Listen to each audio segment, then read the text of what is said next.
Oui, nous avons assisté à la grande cérémonie de l'investiture du président pour le second mandat du président Félix Antoine Tshisekedi. Alors, on a vu la population qui était là, ils ont répondu positivement à l'appel du chef de l'État et nous avons vu aussi plusieurs homologues venir pour féliciter et puis rendre les hommages au chef de l'État qui est à son second mandat. Quelles sont vos impressions par rapport à ce qui s'est passé aujourd'hui à la cérémonie? C'est un grand événement, c'est historique, parce que depuis que la RDC est Congo, on n'a jamais vu. D'abord, au niveau des élections, le peuple congolais allait faire un choix sans l'argent. Nous avons voté le président Tshisekedi sans même pas un franc qu'il a donné à la population. Juste l'amour et les valeurs pour consolider les valeurs qu'il est en train de favoriser à tout moment dans tous les domaines. Premièrement, dans le domaine de l'éducation, dans le domaine de la santé, tout comme des infrastructures. Sur ce, vous avez vu le peuple congolais, nous avons voté massivement le président Tshisekedi. Et aujourd'hui, la journée historique de son investiture, le peuple s'est mobilisé comme un seul homme sur l'ensemble de la capitale congolaise. Et aussi les provinces voisines. Je vis les gens payer les avions toute la nuit, tout ça, ils sont venus. Il y a même ceux qui ont affrété les jets privés. Et c'est pour témoigner l'amour et la considération envers ces grands hommes. Et cette image historique que nous voyons Félix Tshisekedi, nous voyons Etienne Tshisekedi Wamulumba. Et aussi, nous avons vu les nombreux chefs d'État africains et plusieurs délégations de presque de tous les 5 continents représentatifs ici. Il y a eu plus de 25 chefs d'État dans cette cérémonie. Vraiment, ça marque l'amour et la considération et aussi la haute portée pour l'Afrique.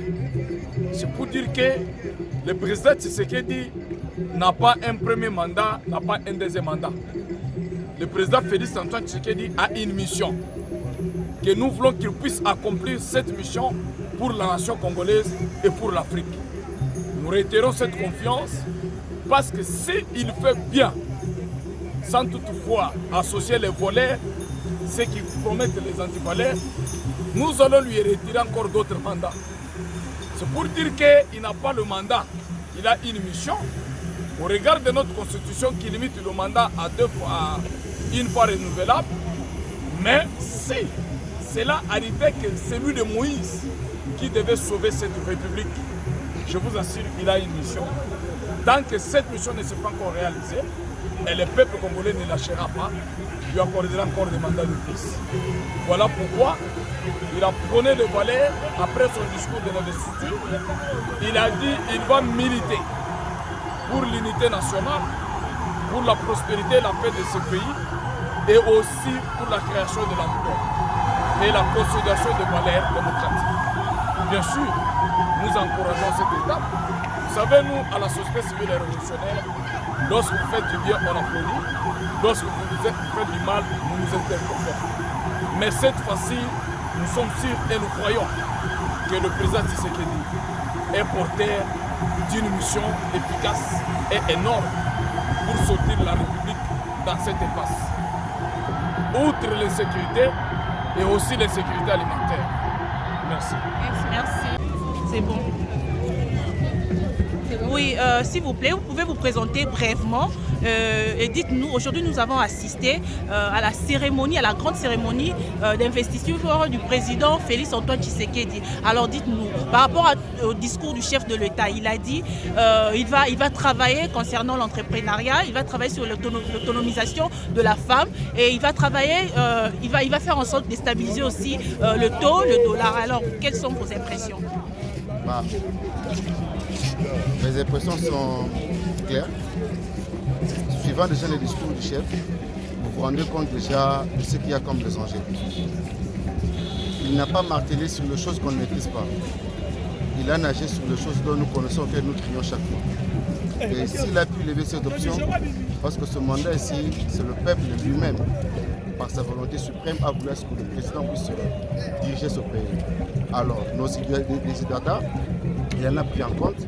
Et voilà pourquoi il a essayé d'épingler, pas essayer, mais parler de cela afin de trouver une solution à ces problèmes. je peux dire. Et aujourd'hui, nous avons constaté que le président Félix Antoine Tshisekedi, il est vraiment, véritablement un vrai diplomate. Parce que nous avons vu plusieurs autorités, plusieurs homologues venir le rendre des hommages et puis les féliciter. Par rapport à ça, qu'est-ce que vous pouvez ajouter comme... Là, j'interpelle à ceux-là qui doutent sur la diplomatie du chef. Ceux qui ont l'idée derrière, disant que sa diplomatie n'est pas à la hauteur. La réponse est là. Après combien d'années? Après combien d'années? Si vous voulez connaître la grandeur d'un président de la République, voyez sa capacité d'influencer le monde. Voyez sa capacité d'influencer les autres nations. Là, vous avez la réponse. On ne sait pas quoi dire. En tout cas, sur ce point, nous vous disons que la diplomatie est assurée. Notre pays a regagné sa place en termes de position mondiale, en termes de renommée. Alors, attendons nos résultats à venir. Merci.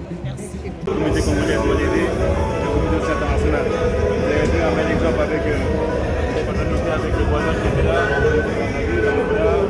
Zambie, la Namibie, la Tanzanie, différents pays, la société là. Je pense qu'il va rentrer dans ce sens-là et que le Congo peut devenir un leader là. Par rapport à cette investiture, par rapport à tout ce qui a été fait et tout ce qui a été dit par les présidents et tous les peuples congolais à vraiment soutenir le président.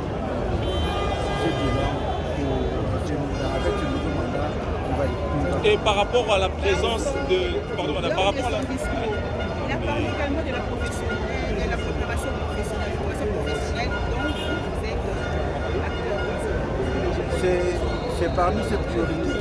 Là, c'est des six priorités, entre autres la formation professionnelle, l'entrepreneuriat, l'emploi des jeunes. Je crois que l'INPP est mieux placé pour accompagner les chefs de l'État dans cette optique de la formation professionnelle.